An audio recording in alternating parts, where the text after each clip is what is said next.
तो अक्षांश में देशांतर हम पढ़ रहे हैं। अक्षांशों के बारे में काफी बातें मैंने आपको समझा दी। अक्षांश होते क्या हैं, कितने हैं, ये सारी बातें हमने की। आज हम पढ़ेंगे कि मुख्य अक्षांश कौन कौन से हैं, वो हमको देखने हैं। बस यहां से क्वेश्चन बनेंगे, यहां से क्वेश्चन आएगा, क्योंकि ये पार्ट है ना, ये अपने जलवायु से जुड़ा हुआ है। राजस्थान की जलवायु, भारत की जलवायु, विश्व की जलवायु जब पढ़ते हैं ना, यहां से क्वेश्चन बनता है। कर्क रेखा से तो बहुत सारे क्वेश्चन आते हैं। तो आज ये हम पढ़ेंगे। आज हम पढ़ने वाले हैं मुख्य अक्षांश कौन कौन से हैं। मुख्य में सबसे पहले मैं आपको पढ़ाऊंगा यहाँ पे भूमध्य रेखा। जानते हो भूमध्य रेखा? पढ़ाई ना मैंने आपको भूमध्य रेखा। भूमध्य रेखा का मतलब विषुवत रेखा। विषुवत रेखा कह दो आप, 0 डिग्री अक्षांश रेखा कह दो, इक्वेटर कह दो, बात एक ही है। ठीक है, तो पहले आपको ये ध्यान रखना है कि भूमध्य रेखा है ना, भूमध्य, भू के क्या है, मध्य, ये अपनी पृथ्वी को, या अपना जो पृथ्वी का छोटा रूप है ना ग्लोब, उसे 2 भागों में बांटती है। ऊपर वाला उत्तरी गोलार्ध, नॉर्थ हेमिस्फीयर, और नीचे वाला दक्षिणी गोलार्ध, साउथ हेमिस्फीयर। ये 2 पार्ट हो जाते हैं। तो ऊपर वाला है उत्तरी गोलार्ध और नीचे वाला है दक्षिणी गोलार्ध। ये भूमध्य रेखा बांटती है। और ध्यान रखना, ग्लोब के ऊपर है ना, ये काल्पनिक रेखा है सारी की सारी, और ग्लोब के ऊपर सबसे बड़ा कोई वृत्त है, कोई सर्किल है, वो कौन सी है? भूमध्य रेखा। सबसे बड़ा वृत्त पेपर में लिखा आएगा कि निम्नलिखित में से कौन सा कथन सही है, कौन सा गलत है। तो आपको बताना है सबसे बड़ा ग्लोब के ऊपर जो वृत्त होता है ना, सर्किल होता है, वो होता है भूमध्य रेखा, जिसे हम बोलते हैं इक्वेटर। ठीक है, 0 डिग्री अक्षांश रेखा, ये आप ध्यान रखना। देखो, तो मैं आपको समझाऊंगा अच्छे से और आपको देखना अच्छे से और समझना है।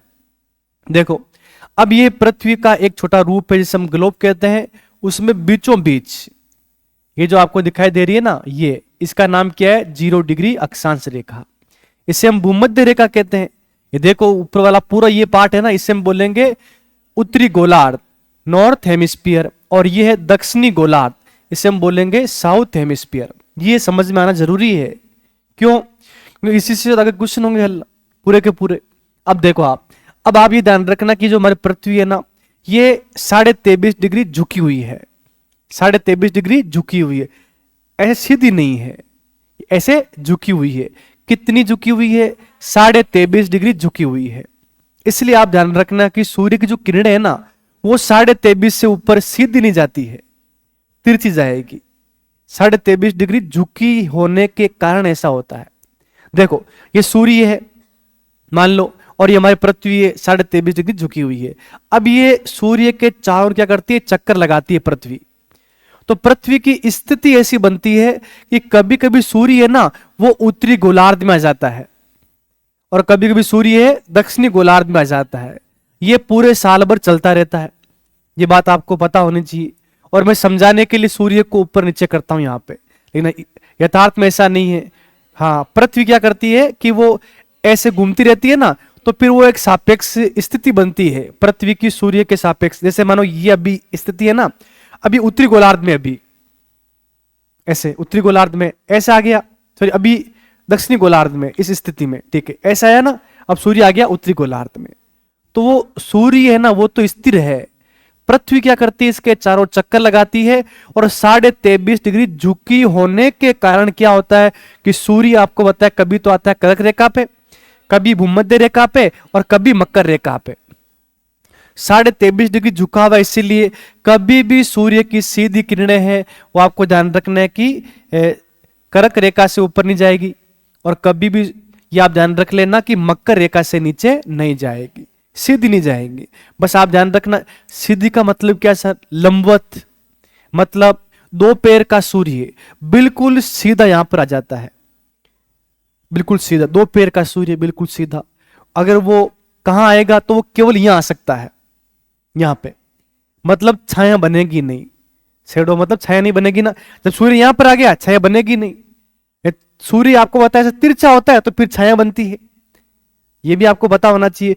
तो ये अपनी कर्क रेखा है ना, इससे ऊपर तिरछापन बढ़ता जाता है, और यार बिल्कुल तिरछा तिरछा तिरछा, यहां पे तो बिल्कुल तिरछा हो जाएगा। सूर्य की किरणें बहुत कम पहुंच पाएगी, इसलिए यहां पे बर्फ होता है। ऐसा ही साउथ में है, दक्षिण में है, तिरछापन बढ़ता जाएगा। ये बात आप ध्यान रखना। तो एक नंबर हम पढ़ रहे थे भूमध्य रेखा। भूमध्य रेखा के बारे में दो बातें मैंने आपको बता दी, ऊपर क्या है उत्तरी गोलार्ध और नीचे क्या है दक्षिणी गोलार्ध। ये बात आपको समझ में आई। अब यहां से क्वेश्चन आता है, देखो आप ध्यान रखना कि सूर्य कभी ना कभी साल में भूमध्य रेखा पे सीधा चमकेगा, क्योंकि सूर्य आपको पता है ऐसे है ना, ये मकर रेखा यहां से सीधा सीधा ऐसे ऐसे किरणें आती जाएगी, ठीक है, साल भर में यहां तक, फिर वापस यहां तक, ऐसे आप ध्यान रखना इसी क्षेत्र में सूर्य हमेशा रहता है। कहां पर? मकर रेखा से लेके कर्क रेखा तक। तो फिर कभी ना कभी यहां पर तो सूर्य आएगा। तो ये क्वेश्चन आएगा पेपर में कि बताओ कि सूर्य है वो भूमध्य रेखा पे सीधा कब चमकता है। तो पहला मैं आपको बता रहा हूं यहां पे 21 मार्च। क्या बताओगे? 21 मार्च। याद कर लेना 21 मार्च। 21 मार्च हो गया। और फिर सूर्य आपको बताया कैसे ऊपर चमकता जाएगा कर्क रेखा पे। जब वापस आपको बताएगा तो यहां पर हो जाएगा 23 सितंबर। 23 सितंबर। बस ये दो बातें याद करो। पहला याद ये करना है कि सूर्य है वो सीधा चमक रहा है भूमध्य रेखा पे। वहां पे दो डेट आती है, एक आती है 21 मार्च और एक आपको ध्यान रखना है 23 सितंबर। और इस दिन को बोलते हैं विषुव। क्या बोलते हैं इसको? विषुव बोलते हैं। क्या बोलते हैं? विषुव। ठीक है, जब 21 मार्च को आएगा इसे बोलेंगे बसंत विषुव। क्या बोलेंगे? बसंत विषुव। और 23 सितंबर को बोलेंगे शरद विषुव। क्या बोलेंगे? शरद विषुव। ये पेपर में आएगा कि बताओ बसंत विषुव कब होता है। हाँ, बसंत विषुव कब होता है? 21 मार्च को। और आपसे पूछेंगे यहां पे शरद, शरद विषुव ये कब होता है? ये होता है 23 सितंबर को। अब आपको ऐसे ना समझ लेना है, मतलब कि रटना नहीं है आपको। अच्छा, आप सब जानते हो 21 मार्च बाद में क्या है? गर्मी होगी। और उससे पहले आपको बताया बसंत ऋतु आती है, ठीक है। और 23 सितंबर के बाद में आपको बताया सर्दी आएगी। सितंबर बाद में सर्दी आ रही है कि नहीं आ रही है? आ रही है। तो वो क्या है? शरद विषुव। पेपर में आ गया विषुव क्या होता है, तो आपको बताना है जब सूर्य भूमध्य रेखा पे सीधा चमकता है उसे विषुव कहते हैं। दो विषुव होते हैं, बसंत और शरद। डेट भी याद होगी आपको। बसंत कौन सा? 21 मार्च वाला। और शरद कौन सा हो गया? 23 सितंबर वाला। इसका मतलब ये हुआ कि इस दिन 2 दिन सूर्य बिल्कुल सीधा चमकेगा भूमध्य रेखा पे। अब आप मुझे बताओ, रटना नहीं है, समझना है। अब सूर्य की किरणें इधर भी बराबर और इधर भी बराबर, इसलिए आपको ध्यान रखने दिन और रात बराबर होंगे दोनों गोलार्धों में। 12 घंटा दिन, 12 घंटा रात। समझ गए ना? तो आपको ध्यान रखना है दो ऐसी डेट, 21 मार्च और 23 सितंबर। पृथ्वी के दोनों गोलार्धों में दिन व रात क्या होंगे? बराबर होंगे। वो 21 मार्च है और 23 सितंबर है। क्या याद हो गया आपको? बताओ पृथ्वी पे सबसे बड़ा वृत्त कौन सा है? भूमध्य रेखा। देख लो आप। अब इसके बाद में गोले छोटे होते जाएंगे, इसके बाद में गोले छोटे होते जाएंगे, सर्किल छोटे होते जाएंगे। इससे बड़ा कोई वृत्त नहीं है। बस सारा मैंने आपको समझा दिया, इससे बाहर कुछ भी नहीं जाएगा। ये बात आप ध्यान रख लेना। ये आगे और समझ में आपको आ जाएगा, क्योंकि हम जानते हैं कि आगे इधर जाएगी ऊपर 21 जून, जून के बाद में वापस यहाँ पे सितंबर, फिर यहाँ पे 22 दिसंबर, वापस 21 मार्च। ऐसा आपको बता राउंड चलता रहता है पूरे साल भर। समझ गए इस बात को आप? ठीक है, तो ऐसा मैं मान लेता हूं ये बात आपको समझ में आ गई। इसे हम पढ़ते हैं अब। फिर आप पूरा पढ़ने के बाद में समझ में नहीं है तो हाथ खड़ा कर देना, बता दूंगा। देखो 1 नंबर हम पढ़ रहे हैं विषुवत वृत्त या विषुवत रेखा के द्वारा, ठीक है। इसे हम भूमध्य रेखा भी कहते हैं, इसे वृहत वृत्त कहते हैं। वृत्त का मतलब, वृहत का मतलब होता है बड़ा, ठीक है। और वृत्त मतलब सर्किल, आप जानते हो। इंग्लिश में बोलते हैं ग्रेट, ग्रेट सर्किल हो गया, या इसे बोलते हैं 0 डिग्री अक्षांश रेखा, और इंग्लिश में बोलते हैं इक्वेटर। जो नाम थे सारे मैंने इसमें डाल दिए। इसका मतलब ये कि कोई किताब देखने की जरूरत नहीं है आपको, सारी बातें यहां पर आ गई। बस सारे नोट्स आपको लाइन टू लाइन पढ़ने पड़ेंगे, अच्छे से याद करने पड़ेंगे। नेक्स्ट देखो आप, भूमध्य रेखा सबसे बड़ा वृत्त है। समझ में आ गया ना? भूमध्य रेखा सबसे बड़ा वृत्त है। भूमध्य रेखा पर सूर्य 21 मार्च व 23 सितंबर को सीधा चमकता है। वो विषुव क्या है, संक्रांति क्या है, कर्क संक्रांति, मकर संक्रांति मैंने अलग से पढ़ा रखा है। मैंने कहा ना मैं बिल्कुल अच्छे से पढ़ाऊंगा आपको। वो आगे दे रखा है ताकि आपको समझ में पूरा है। लगना क्या है, एक पेज ही तो लगना है, ठीक है ना। इसलिए मैं हर चीज को, देखो आप यहाँ पे जगह छोड़ी है मैंने, ठीक है। तो आपको तो क्या है, वो एक पेज पे 2 मिल जाएंगे तो आपके ज्यादा पैसे लगेंगे नहीं। पैसे तो मेरे खर्च होते हैं ना, ठीक है। अलग अलग पेज पे लिखना पड़ता है, समझ गया आप। तो मैं आराम से आपको दूंगा क्योंकि ये बातें वहां लिखी है, आपको लिखने की जरूरत नहीं है, ठीक है। ये समझ में आ गया। आगे देखो, 21 मार्च व 23 सितंबर को पृथ्वी के दोनों गोलार्ध में दिन व रात क्या होते हैं, बराबर होते हैं। क्यों होते हैं, समझ में आपको आ गया। क्योंकि ऊपर बराबर नीचे बराबर, कारण ये दिन बराबर होने के, रात बराबर होने के। दोनों गोलार्धों में क्यों, दोनों गोलार्धों में देख लो आप, ऊपर वाला बराबर नीचे वाला बराबर, ठीक है। ये बात आपको समझ में आई। अब इससे आगे हम पढ़ेंगे नेक्स्ट। देखो अब आगे कर्क रेखा। ये कर्क रेखा आपके लिए, मतलब आपके एग्जाम में सबसे अधिक क्वेश्चन आते हैं ना, वो कर्क रेखा से आते हैं। लाइन ऑफ कैंसर कह दो आप इसको, 23.5 डिग्री उत्तरी अक्षांश कह दो आप। ये पूरा पहले मैं समझाऊंगा वहीं पर, और फिर इसे हम पढ़ेंगे अच्छे से और देखेंगे। देखो आप, अभी जो आपको दिखाई दे रहा है इसी मैप में हम इसको पूरा समझेंगे और सारी बातें आपको समझ में आ जाएंगी। ये आपके नोट्स में आपको मिल जाएगा। नेक्स्ट देख लो आप। अब यहां पर देखो आप, जब आप उत्तरी गोलार्ध में आते हो और कितना 23.5 डिग्री, कितना हो गए 23.5 डिग्री, ये रहा 23.5 डिग्री उत्तरी अक्षांश। देखो केवल लिखा है यहां पे दक्षिणी अक्षांश, लिखा हुआ नहीं, लिख देता हूं मैं यहां पे, ये लिखा है यहां पे दक्षिणी अक्षांश, तो मकर रेखा हो गई। जैसे यहां पे लिखा उत्तरी अक्षांश, ये कर्क रेखा हो गई। तो ये आप ध्यान रखना अच्छे से। अब देखो इसे हम बोलते हैं कर्क रेखा। क्या बोलते हैं, कर्क रेखा। ऐसे बोल दो, लाइन ऑफ कैंसर कह दो आप, ठीक है। कर्क रेखा को लाइन ऑफ कैंसर। अब देखो आप, कर्क रेखा से बहुत सारे क्वेश्चन आएंगे। पहला क्वेश्चन कि कर्क रेखा पे सूर्य सीधा कब चमकता है, तो इनसे बात करते हैं। पहले देखो आप, यहां 2 महीने का अंतर आएगा। मार्च के बाद क्या आता है, अप्रैल, और ये आ गया मई, जून का महीना आ गया। और यहां पर आपको ध्यान रखने, सूर्य बिल्कुल सीधा आ गया है, और वो क्या होने वाला यहां पे 21 जून। क्या होगा, 21 जून। तो ये बात आप ध्यान रखना, 21 जून को सूर्य सीधा कहां चमकता है, कर्क रेखा पे। और हम जानते हैं कि योग दिवस भी 21 जून को आता है। अब 21 जून को आप ध्यान रखना कि जो कर्क रेखा है ना, वो भारत के लगभग मध्य से गुजरती है, और भारत के आपको ध्यान रखने 8 राज्यों से गुजरती है। कितने राज्यों से, 8 राज्यों से। इसका मतलब भारत में हो, इसलिए आप ध्यान रखना कि भारत में है, इसलिए भारत में सबसे बड़ा दिन, सबसे गर्म दिन, सबसे छोटी रात, ये 3 बातें किसके लिए है, 21 जून के लिए है, भारत के संदर्भ में। तो आप ध्यान रखना 21 जून को भारत में क्या होगा, तो 21 जून में भारत में क्या होगा, दिन क्या होगा, बड़ा। बड़ा क्या होगा, दिन। रात क्या हो जाएगी, छोटी। और सबसे गर्म दिन होगा, यह आप ध्यान रख लेना, सबसे गर्म दिन कौन सा होगा, 21 जून। कारण एक ये कि सूर्य बिल्कुल सीधा आ गया है, भारत के मध्य में आ गया है। और 8 राज्य जो आपको होता है कर्क रेखा पर है, वो राज्य आपसे पूछेंगे, और वो आपसे पूछेंगे पूर्व से पश्चिम की ओर और पश्चिम से पूर्व की ओर। मैं एक ट्रिक बताऊंगा आपको, उससे कंप्लीट आपको याद हो जाएगा। तो पहले आप इतना याद करो इसके बारे में। देखो 21 जून, अब बताओ 21 जून कर्क रेखा। अब 2 महीने का अंतर, कितने महीने का अंतर, 2 महीने का अंतर। जून के बाद क्या आता है, जुलाई और अगस्त, क्या आ गया, सितंबर आ गया। अच्छा सर, ये बात हमको समझ में आ गई है। अब बताओ आगे, सितंबर में अक्टूबर, नवंबर और दिसंबर, ये 22 दिसंबर, ये आगे पढ़ेंगे जब पढ़ाऊंगा मैं आपको मकर रेखा। अब यहां आपको देखना है, अब यह क्या होता है, भारत में आपको बताया ग्रीष्म ऋतु होती है, और ज्यादा गर्मी बढ़ने के कारण यहां पे वायुदाब कम हो जाता है। फिर मानसूनी पवने है ना, वो भारत की ओर आती है और भारत में वर्षा करवाती है। ये बात आप ध्यान रख लेना। अब एक बात मैं आपको बता रहा हूं, भारत के 8 राज्य याद करने की ट्रिक है, गरम छत पर जा और बंगाल का पूरा मजा ले। ये पश्चिम से पूर्व की ओर, पहले आपको याद ये करना है।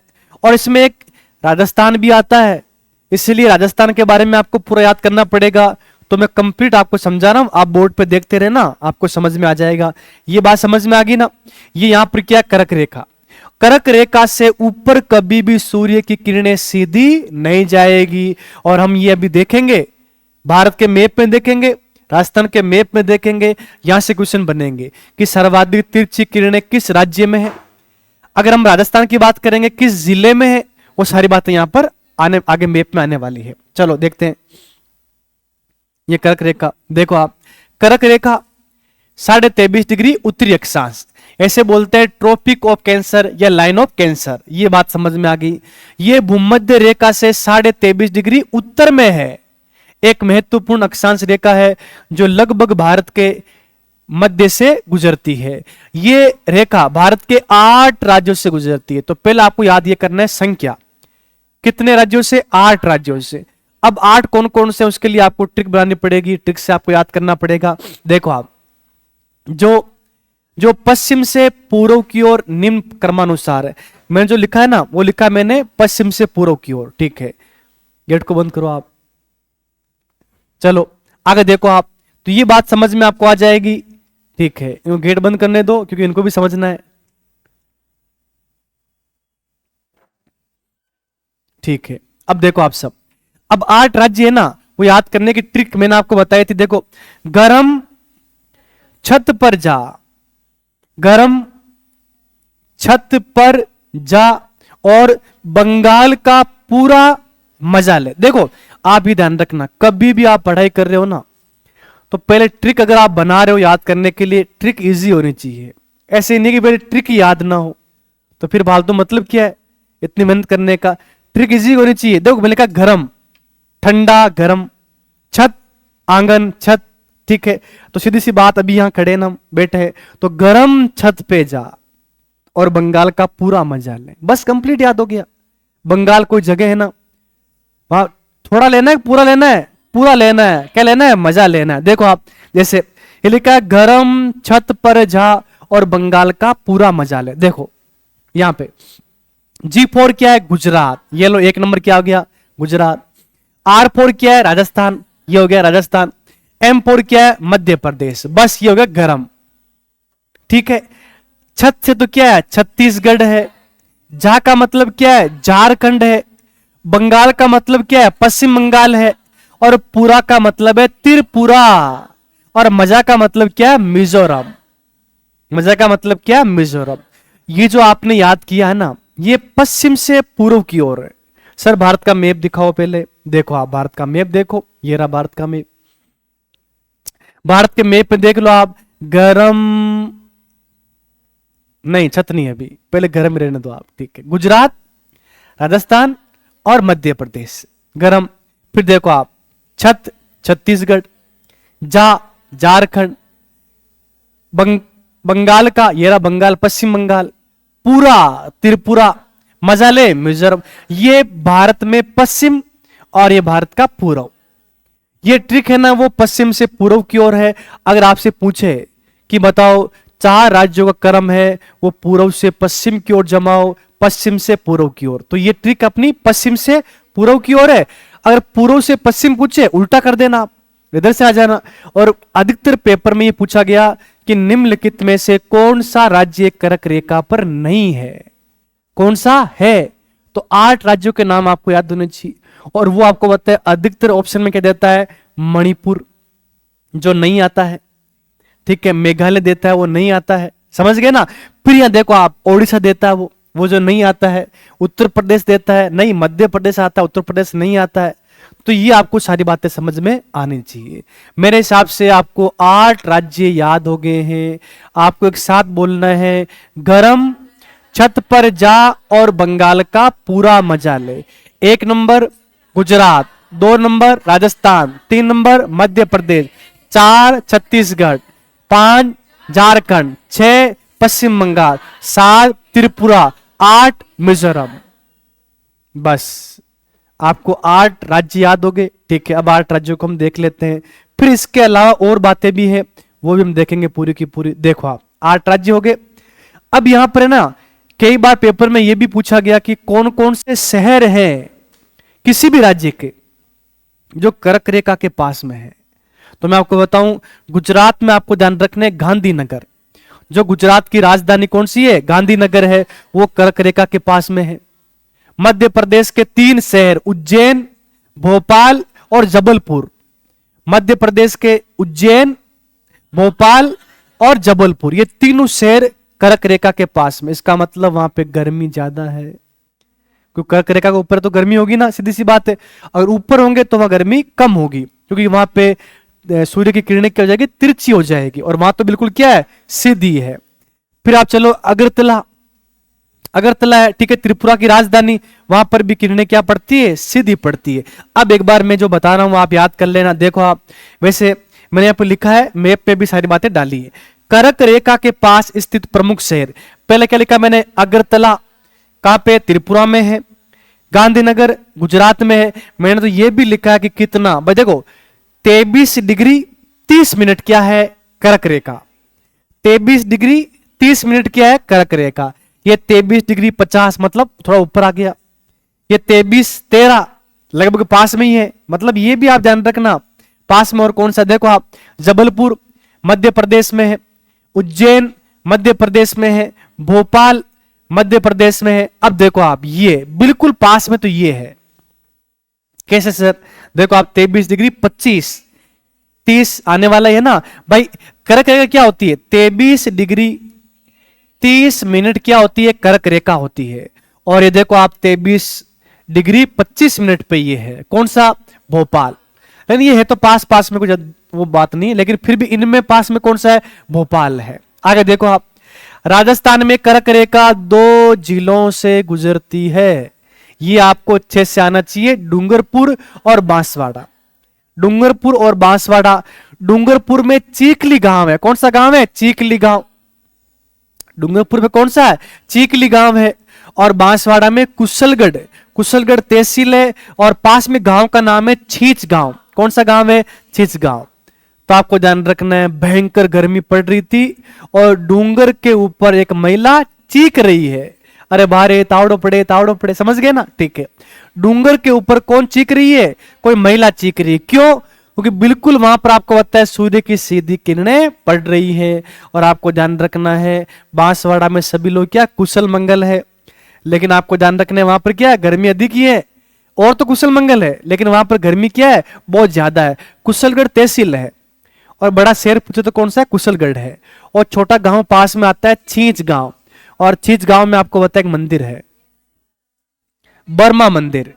देखो बर्मा जी का मंदिर मेन तो पुष्कर में है, एक आसोत्रा बाड़मेर में है, और एक छींच गांव बांसवाड़ा में है, ठीक है। छींच गांव बांसवाड़ा में भी बर्मा जी का एक मंदिर है। तो ये राजस्थान के संदर्भ में भी आपको याद करना है। 26 किलोमीटर लंबाई है राजस्थान में, अगर पूछे तो कर्क रेखा की राजस्थान में लंबाई कितनी है, 26 किलोमीटर। ये आप ध्यान रख लेना। देखो आप, ये लिखा है मैंने यहाँ पे, 26 किलोमीटर लंबाई किसकी है, कर्क रेखा की, राजस्थान में। तो राजस्थान में कहां पे, बांसवाड़ा। बांसवाड़ा में सर्वाधिक है, ये भी ध्यान रखना। 2 जिले ही अपने, बांसवाड़ा और डूंगरपुर। सर्वाधिक कहां पर है, बांसवाड़ा में। सर कैसे, मैप दिखाओ, मैप में बिल्कुल स्पष्ट समझ में आ जाएगा आपको। और न्यूनतम कहां पर है, डूंगरपुर में। तो कुशलगढ़ तहसील भी है, कुशलगढ़ एक शहर भी है, वो बांसवाड़ा में है। और गांव कौन सा आता है, छींच गांव। और छींच गांव में आपको बताया बर्मा जी का मंदिर है, मैंने बोल दिया, आप ध्यान रखना। और चीखली गांव कहां पड़ता है, डूंगरपुर में। डूंगरपुर में चिखली गांव के पास से कर्क रेखा गुजरती है। अब एक बार पहले भारत के संदर्भ में देखते हैं, और फिर हम देखेंगे राजस्थान के संदर्भ में। देखो आप सब, 8 राज्य आपको याद हो गए। अब मैं यहां पे कर्क रेखा को बना देता हूं। ये लो, ये कर्क रेखा, ये 8 राज्यों से गुजर रही है। और इस मैप में देखो आप, ये समय मानक रेखा, ये आगे पढ़ेंगे अब, ठीक है। अब 8 राज्य आपको समझ में आ गए। शहर भी देख लो आप, जो भी आपको मैंने बताया था, यहां मैप में दे रखे मैंने। ये गांधीनगर आ गया, ये उज्जैन, भोपाल, जबलपुर, सेम ऐसे ही बसे हुए हैं, आगे पीछे नहीं है। मैं मैप देख के आया हूं। पहले क्या है, उज्जैन, बाद में भोपाल, बाद में जबलपुर। अब मुझे बताओ, जबलपुर के पास में नर्मदा नदी आती है, और यहां पर एक जलप्रपात बना हुआ है। कौन सा जलप्रपात, पढ़ा है मैंने आपको, नर्मदा पे धुआंधार जलप्रपात पढ़ा है मैंने आपको, कपिल धारा जलप्रपात। ये किस पे आते हैं, नर्मदा नदी के ऊपर आते हैं। अच्छा, आप मुझे बताओ, उज्जैन मध्य प्रदेश में, उज्जैन में राजस्थान के एक व्यक्ति की छतरी है। हाँ, वीर दुर्गादास की क्या है, छतरी है। कहां पर, उज्जैन में।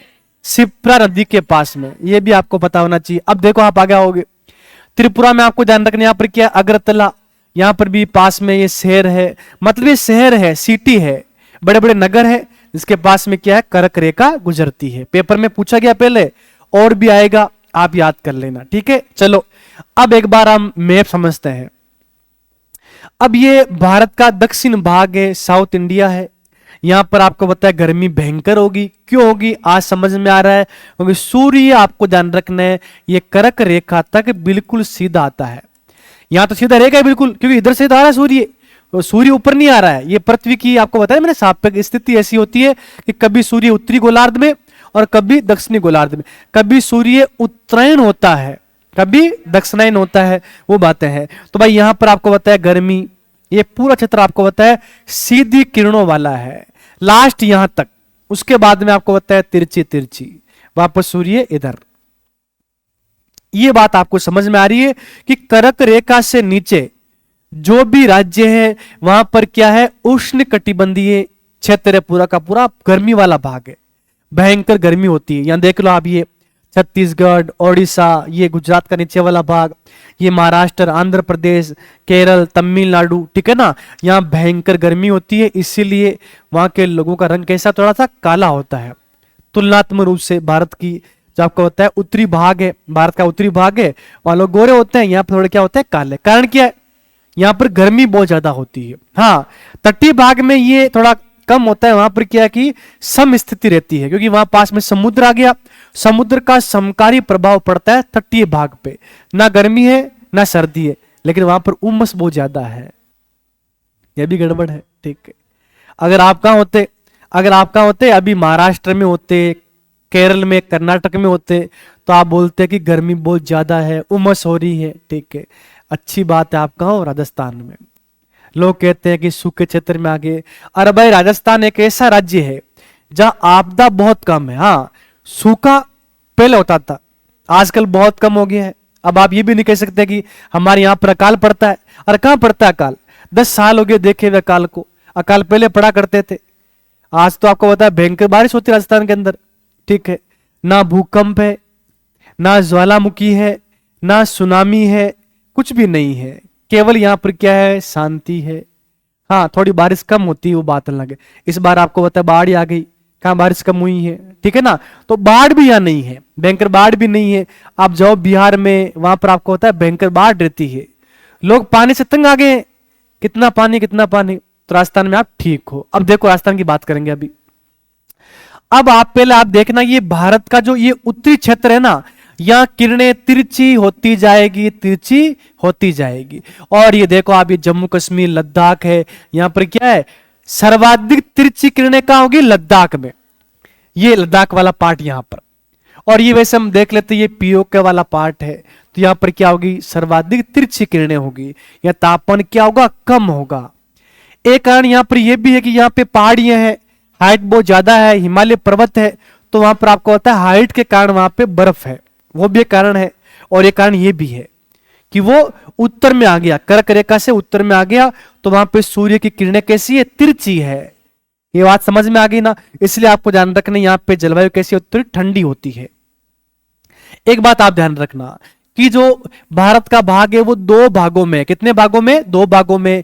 कर्क रेखा से नीचे तो आता है उष्ण कटिबंधीय क्षेत्र आता है, उष्ण कटिबंधीय जलवायु प्रदेश आता है, और ऊपर आता है शीतोष्ण 66.5 तक, क्या होता है, शीतोष्ण कटिबंध।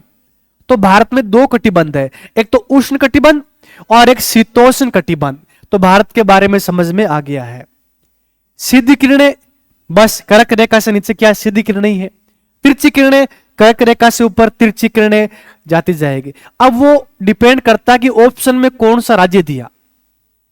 जम्मू कश्मीर दिया ही नहीं, लद्दाख दिया ही नहीं, और उसने दे दी यहां पर क्या, हिमाचल प्रदेश। तो वहां पर क्या होगा, हिमाचल प्रदेश। वो आपको ऑप्शन देखने पड़ेंगे, ऑप्शन के हिसाब से आपको बताना पड़ेगा। इसका मतलब आपको सारे राज्य आपको आने चाहिए। यहाँ हिमाचल प्रदेश, ये पंजाब, हरियाणा, उत्तराखंड, उत्तर प्रदेश, राजस्थान। ऊपर ये इधर क्या हो गया, जम्मू कश्मीर, ये हो गया जम्मू कश्मीर, और ये हो गया लद्दाख, ये हो गया जम्मू कश्मीर, और ये हो गया लद्दाख। तो लद्दाख ये पूरा लद्दाख ही है। सर्वाधिक तिरछी कहां होती है? लद्दाख में। हाँ ये मानते हम ये पीओके है, लेकिन ये लद्दाख में गिना जाता है, तो ये कह सकते हो आप, ठीक है।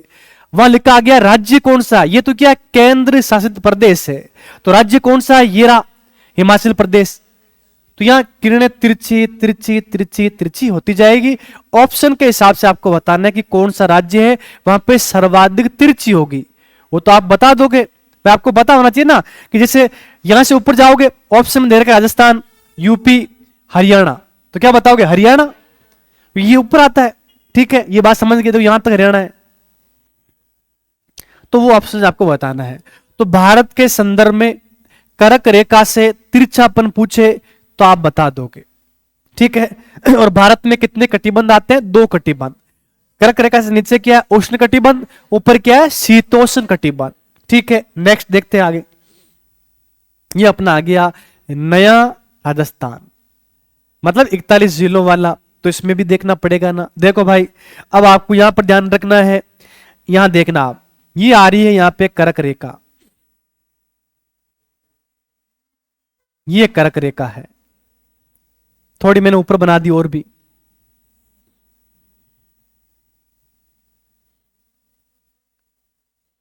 ये से मान लो आप, ठीक है ना। तो डूंगरपुर से न्यूनतम और बांसवाड़ा से सर्वाधिक। बांसवाड़ा में क्या है? कुशलगढ़ है और छींच गांव है, डूंगरपुर में चीकली गांव है। इतना समझ में आ गया। राजस्थान में इसकी लंबाई कितनी है? 26 किलोमीटर है, 26 किलोमीटर है। और राजस्थान का पूरा भाग लगभग ऊपर वाला शीतोष्ण कटिबंध में आता है, और केवल इतना सा भाग है ना, ये उष्ण कटिबंध में आता है। और केवल बांसवाड़ा के कुछ क्षेत्र पे और डूंगरपुर के कुछ क्षेत्र पे सूर्य की किरणें क्या होती है? सीधी होती है, उसके अलावा तिरछापन है हमारे यहां पर। अब समझ में आया ना आपको? देखो आप, ये कर्क रेखा यहां पर है, कर्क रेखा से ऊपर जाओगे तिरछापन बढ़ता जाएगा बढ़ता जाएगा बढ़ता जाएगा, ऊपर से इधर आओगे तिरछापन घटता जाएगा।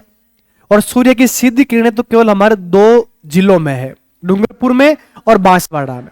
ये बात समझ में आ गई। अब मैं आपसे क्वेश्चन पूछता हूं, ये मैप आपके सामने है,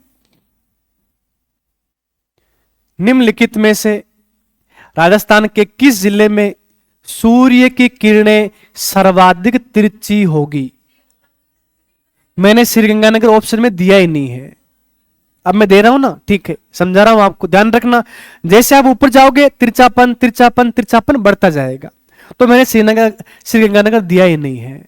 अब वो पागल थोड़ी ना है कि वापस वो ऑप्शन देंगे, अब क्वेश्चन नहीं बनेंगे, ठीक है। आपसे ये पूछेंगे कि आपको 41 जिलों का नॉलेज है कि नहीं है, इसीलिए वो ऐसे क्वेश्चन देंगे, इसीलिए मैं आपको इस तरह से पढ़ा रहा हूं। Option A Ajmer. अब आप तो देख के बता दो कभी तो, लेकिन वहां पर आपको पता कैसे क्वेश्चन आप हल करोगे वो आप देख लेना। बीकानेर, सी नागौर, डी सलूम्बर। इसमें क्या होगा? बीकानेर।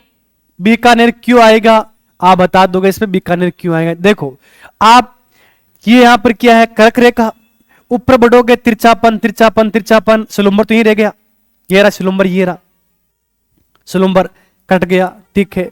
आगे बढ़ो आगे बढ़ो आगे बढ़ो, अजमेर, ये अजमेर आ गया, अजमेर मतलब अभी तो और ऊपर कुछ है, कट गया। आगे बढ़ो नागौर, ये नागौर आ गया, कट गया। अब बीकानेर तो ऊपर है, यहां तक बीकानेर है, बस ये आपको हल करना आना चाहिए। अगर यहां मैं लिखता यहां पे हनुमानगढ़, तो क्या होता है? यहां पे हनुमानगढ़, हनुमानगढ़ भी लिखा मैंने, और मैं साथ में लिखता गंगानगर, तो क्या होता? गंगानगर। गंगानगर कई बार पेपर में आ चुका है। अब देखो आप, ये यहां पर क्या है? चूरू है, और यहां पर क्या है? बीकानेर है। तो यहां पर बीकानेर ऊपर दिख रहा है इसमें, तो मैप में, तो समझ गए ना। बस ऐसे क्वेश्चन आएंगे।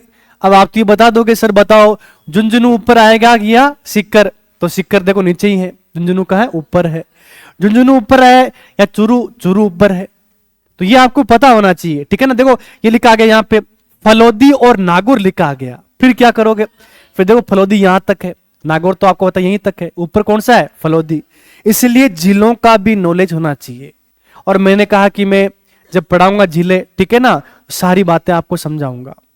तो मेरे हिसाब से आज आपको यह समझ में आ गया कि कर्क रेखा क्या है।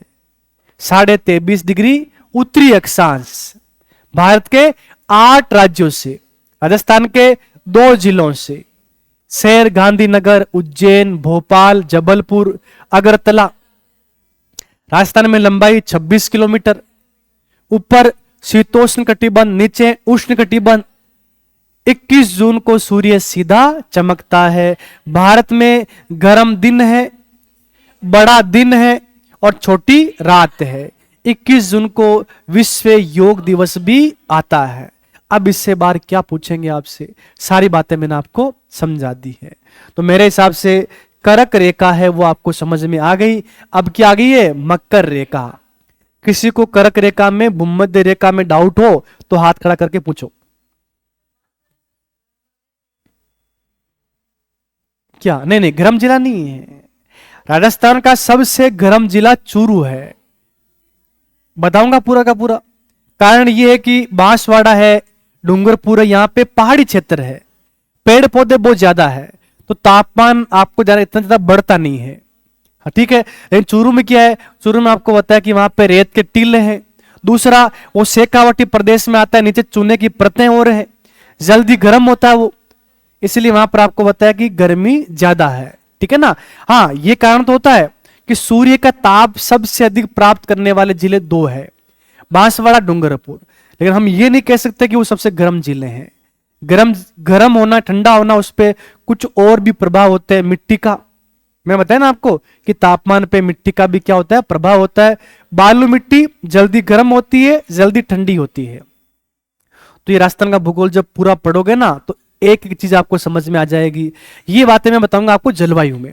जलवायु को प्रभावित करने वाले कारक, वनस्पति, मिट्टी, सूर्य से, आप सूर्य के सापेक्ष दूरी, मतलब कैसे, कर्क रेखा, मकर रेखा, ये सारी बातें वहां पर आएगी। तो इतना आपको समझ में आ गया, ठीक है। चलो, तो अब हम देखेंगे आगे मकर रेखा। तो मकर रेखा पढ़ने से पहले हम टाइम देखेंगे। टाइम अभी 22 हुआ है, ठीक है, मतलब टाइम है अभी। तो मकर रेखा एक बार पढ़ लेते हैं पूरी। चलो, मैं वहीं पर आ जाता हूं और आपको ये समझाता हूं। देखो, आप सब इधर देख लो।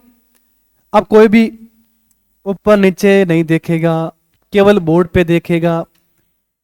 ये देखो आप, ये क्या है, ये मकर रेखा है। ये मकर रेखा है, मैंने ऐसे बना दी तिरछी बिरछी, समझ गया आप। अब इसे हम बोलते हैं 23.5 डिग्री दक्षिणी अक्षांश। इसका नाम है मकर रेखा। इंग्लिश में बोलते हैं Capricorn, line of Capricorn, tropic of Capricorn. ठीक है।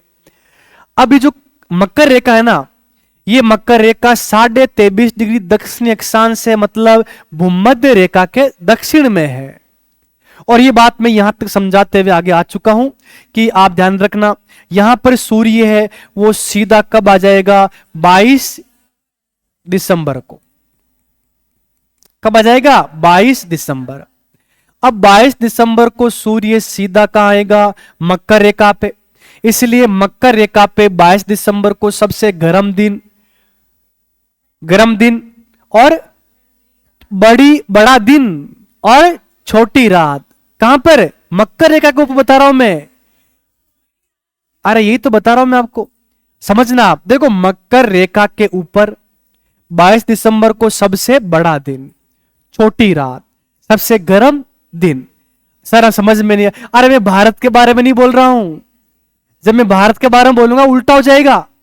देखो, कर्क रेखा पर आपको ध्यान रखना, 21 जून को सबसे गर्म दिन, बड़ा दिन और छोटी रात। 22 दिसंबर को मकर रेखा के ऊपर, मकर रेखा की बात कर रहा हूं मैं, 22 दिसंबर के दिन मकर रेखा के ऊपर, मतलब यहां ऑस्ट्रेलिया है, यहां की बात कर रहा हूं मैं। तो यहां पर आपको जाना सबसे गर्म दिन, बड़ा दिन और छोटी रात। लेकिन पेपर में पूछता है भारत के संदर्भ में, भारत में क्या होगा, 22 दिसंबर को भारत में क्या होगा, ये बातें मैं आपको समझा रहा हूं। सबका ध्यान बोर्ड पे। क्या आप ये बात समझ पा रहे हो कि अपना भारत यहां पर है? अरे है कि नहीं है भारत यहां पर? हां, ये अपना भारत है। अब देखो आप, अब भारत से आपको ध्यान रखना है कि ये जो रेखा है ना ये बहुत दूर हो गई है। ये देखो आप, ये देखो यहां पर आप जाओ दूर, मतलब ये तो फिक्स हो गया ना कि सूर्य कभी भी मकर रेखा से इधर आगे नहीं जाएगा। मतलब मकर रेखा है ना, मकर रेखा से आगे तिरछापन रहेगा सूर्य का। आपको ध्यान रख लेना, ये बात समझ में आपको आ जानी चाहिए, ठीक है। इसलिए हम कह सकते हैं कि भारत से सर्वाधिक दूर सूर्य कब होता है? 22 दिसंबर को। जो भी नया इनको बता दूं, हम पढ़ रहे हैं अक्षांश व देशांतर, लेटीट्यूड लॉन्गिट्यूड, और मैं पढ़ा रहा हूं मकर रेखा। सुना आपने मकर रेखा के बारे में? कर्क रेखा, मकर रेखा, वो पढ़ा रहा हूं। तो मकर रेखा पढ़ा रहा हूं। देखो आप, अब ये मकर रेखा यहां पर है, इसे हम बोलते हैं 23.5 डिग्री दक्षिणी अक्षांश। इसका नाम है मकर रेखा, इंग्लिश में बोलते हैं कैप्रिकॉर्न, ठीक है, ये आप ध्यान रख लेना। अब देखो आप, तो 22 दिसंबर का जो दिन होता है ना, दिसंबर आने वाला है, 22 दिसंबर के दिन सूर्य की किरणें सीधी कहां पड़ेगी, लंबवत कहां पड़ेगी? मकर रेखा के ऊपर।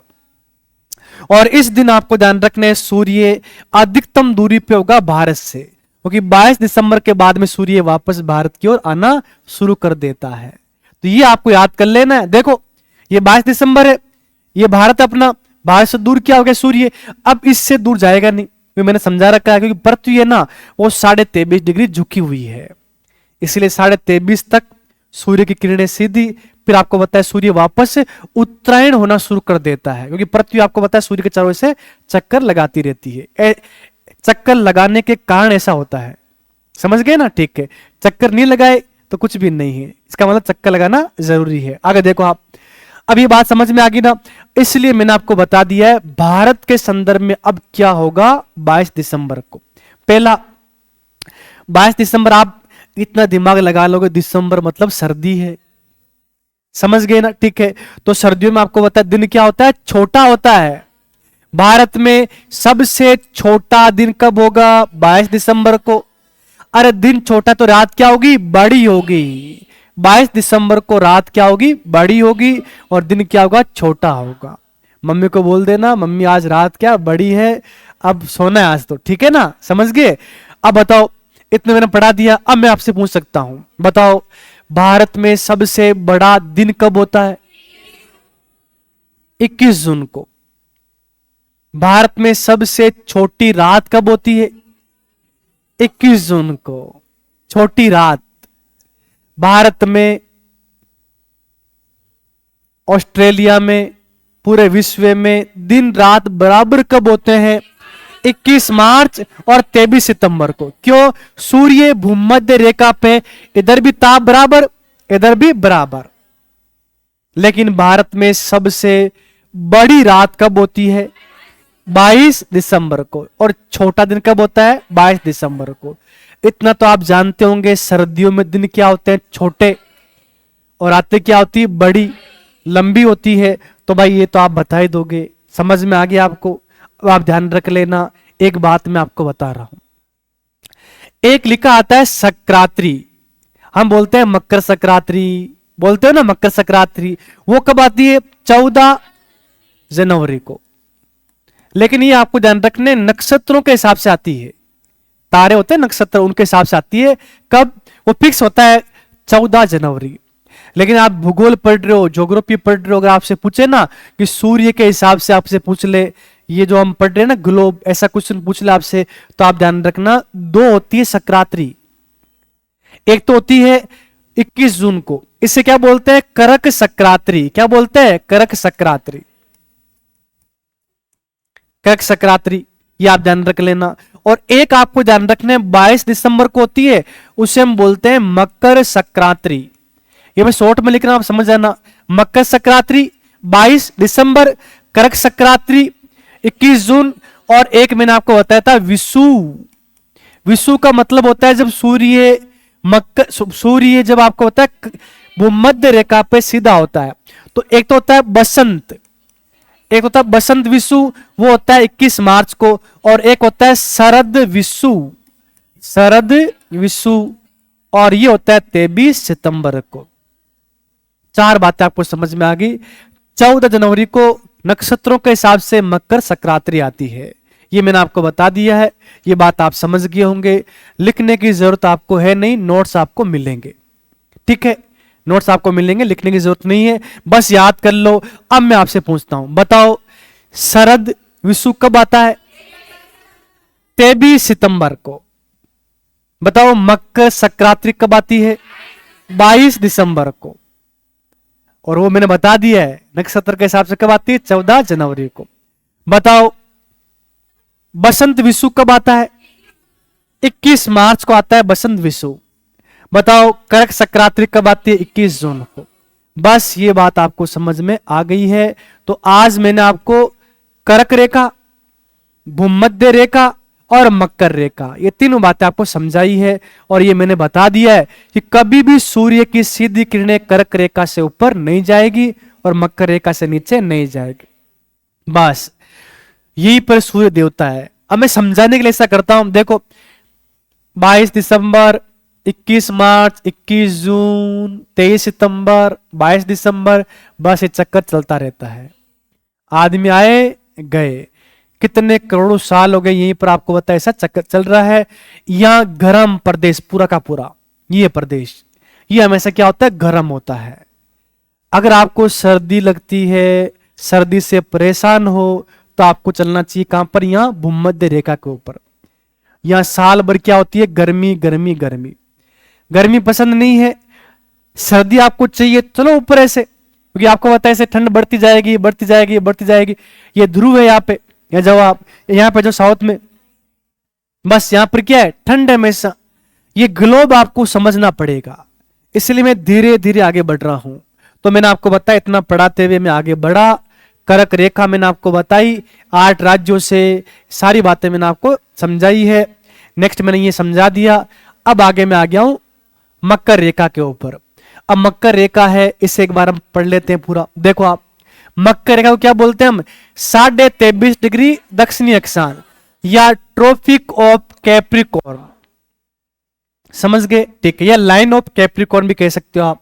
अब देखो ये रेखा भूमध्य रेखा से 23.5 डिग्री दक्षिण की ओर है, उत्तर की ओर नहीं है, दक्षिण की ओर है, ठीक है, स्थित है। इस रेखा पर 22 दिसंबर, ध्यान रख लेना, 22 दिसंबर को सूर्य सीधा चमकता है, बिल्कुल सीधा जाता है, ऐसे दोपहर का सूर्य बिल्कुल सीधा जाता है, छाया बनती नहीं है, समझ गए ना? ठीक है, आगे देखो आप। तब भारत में, अब भारत के बारे में बता रहा है कि 22 दिसंबर को भारत में क्या होता है?